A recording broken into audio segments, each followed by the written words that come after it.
Estética de la desaparición, por Paul Virilio. 24. 4. Parte 2. Al comienzo las asociaba con la zoomorfia, el metamorfismo, pero eso era solo comparación, imitación, y no me satisfacía. Después creí que esas formas eran indescifrables, porque se relacionaban con velocidades diversas, excesivas, por lo que inevitablemente reflejaban otra representación del universo destinada a poblar tiempos diferentes. Pertenecían a otros mundos, invisibles a simple vista, cuya impronta conservaban. La abusiva producción de movimiento, implicada por la guerra, modifica las apariencias. El motor, al estar estrechamente relacionado con el estado de vigilia paradójica, reemplaza la idea causal. En esto consiste su revolución. El motor procede del alma. Así, cuando Méliès se disfraza de Satanás de opereta, no enseña siquiera lo bien que lo está haciendo, pues el árbol del motor es el árbol de la ciencia, y la corrupción de la vista acarrea la de la vida. Muchos advirtieron ya en el siglo pasado la paradoja de la velocidad. El tren no nos convierte en viajeros, sino en paquetes en expedición. Por su parte, Tolstoy señalaba: el tren es al viaje lo que el burdel al amor. El hombre apurado de Morand medita: habría que encontrar alguna cosa aún más idiota para bloquear del todo el paso del tiempo, la abstención total de cualquier acto. Decir que la velocidad ha sido superada hoy es una mentira tan evidente como la que funda el elogio de la lentitud. Hughes ya había probado nuestro futuro técnico, la sustitución de la velocidad vehicular de los cuerpos por la más impresionante de los vectores de luz, el confinamiento de los cuerpos no ya en la célula cinética del viaje, sino en una célula fuera del tiempo, término electrónico donde dejaríamos a los instrumentos la organización de nuestro ritmo vital más íntimo, sin desplazarnos nunca más, la autoridad del automatismo electrónico que reduce nuestra voluntad a cero. De algún modo, la visión de la luz en movimiento sobre la pantalla habría reemplazado la búsqueda de cualquier movimiento personal.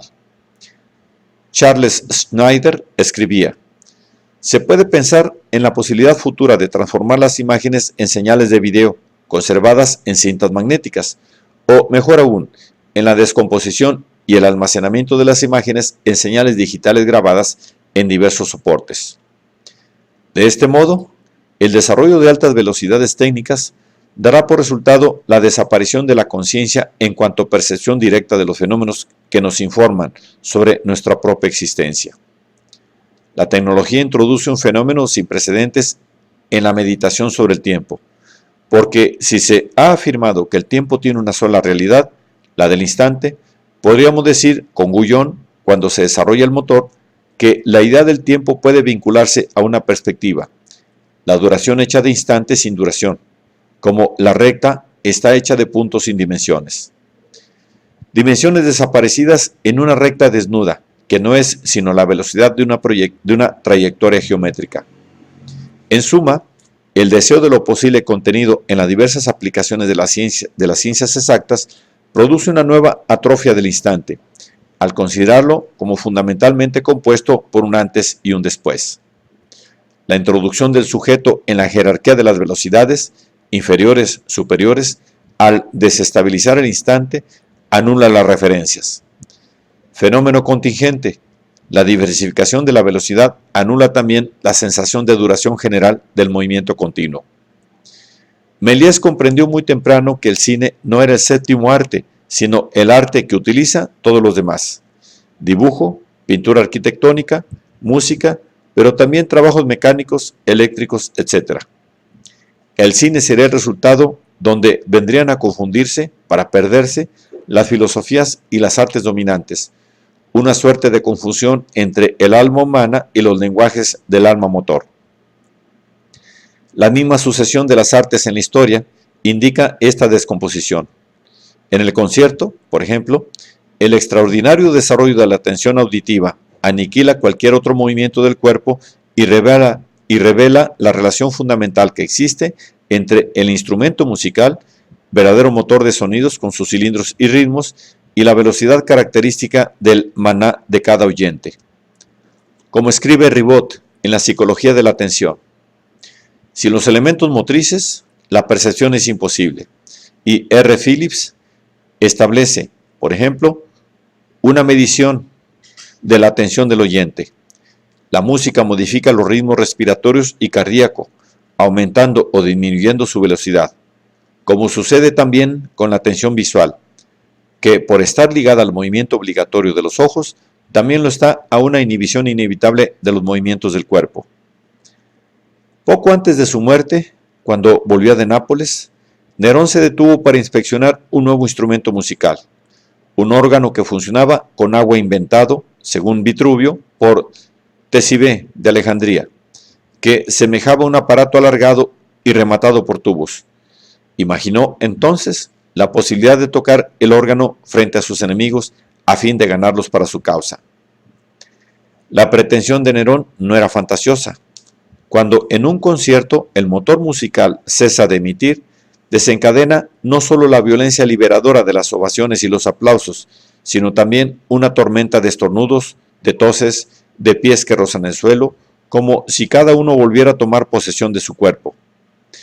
El desarrollo mismo de la música sinfónica muestra de qué modo el director de orquesta ha alcanzado el privilegiado rango de conductor único, pero lo que dirige no es solo la compañía, cada vez más numerosa, de músicos, sino también la masa de oyentes a los que debe inmovilizar en sus butacas, hasta el punto de que quien abandona su lugar se convierte en el crítico musical más convincente. La cultura tecnológica no ha hecho más que perfeccionar la apropiación de los elementos motrices y acrecienta incesantemente nuestra dependencia de los sistemas que regulan el sentido de la apropiación: contadores de velocidad, tableros de mando, teleorientación.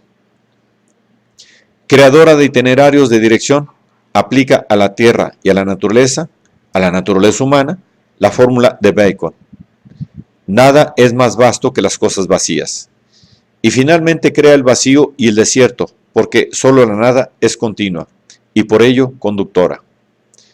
Más que intentar batir récords de velocidad en los vastos espacios celestes, los campeones como Art Alphonse declaran que la tarea más excitante, la más exaltante, la más dinámica posible, consiste en preparar intelectual, física y técnicamente el récord de velocidad pura sobre la Tierra, sobre nuestra madre la Tierra, y precisa, es una obra de amor. El juicio no parece equivocado. También Malcolm Campbell, antiguo piloto de aviones del Cuerpo de Aviación Real, consideraba que las sensaciones experimentadas durante el vuelo eran insulsas y poco embriagadoras si se las comparaba con las disfrutadas en tierra, a bordo de los diversos pájaros azules. Leo Villa nos cuenta que la pasión de la velocidad lo había atrapado desde la infancia, al mismo tiempo que la pasión por los relatos misteriosos en los que siempre había tesoros ocultos a la espera del héroe capaz de desenterrarlos. Ya adulto, intentó convertir sus sueños en realidad. Así, la Tierra, el efecto de suelo, parece constituir, paradójicamente, la socia privilegiada del buscador de récords, al que, sin embargo, le opone los peligros de sus obstáculos naturales, la pesantez, etc. Por ello, los récords de velocidad se deben tanto a los nuevos mixtos tecnológicos cuanto a las superficies planas, descapadas. La vastedad del aire solo es requerida para cuestionar la experiencia de lo discontinuo.